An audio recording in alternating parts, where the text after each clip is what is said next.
Иргэдийн шилжилт хөтөлбөрийг энэ оны 4-р сарын 29-нээс эхлэн түрэх хугацаанд зогсоож байгаа болохыг Сүхбаатар аймгийн улсын бүртгэгдлийн хэлтсээс мэдээллээ. Улсын хурлын сонгуулийн санал хураалт 6-р сарын 28-нд болно.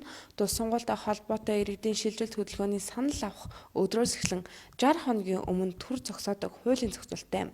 Уг шилжилт хөтөлбөр улсын хурлын сонгуулийн санал авсны дараа өдрөөс эхлэн сэргийх юм.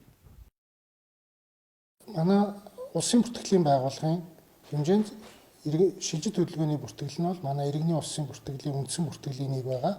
Энэ бол байнгын шин чанартай өдөр тутам хийгдчихэд үндсэн цаас их нотлох баримтын дагуу нотлох баримттайгаа бүртгэж авдаг юм бүртгэл байгаамаа. За энэ маань их хурлын сонгуул болохтой холбогдоод Монгол Улсын их хурлын тухай хуулийн 25-ын 1-р хэсэг зааснаар иргэний шилжилт хөтөлбөрийг санал авах өдрөөс 60 хоногийн өмнө зогсоож дараа өдөр нь сэргээнэ гэж хуулийн заасны дагуу иргэдийн шилжилт хөтөлбөрийн бүртгэл 4 сарын 29-нд зогссон байгаа.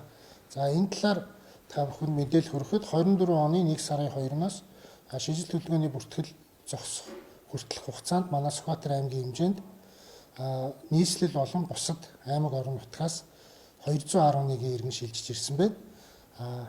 Манай аймаг дотроо, сум дотроо, баг дотроо иргэд 498 иргэний хөдөлгөөн хийгдсэн байна.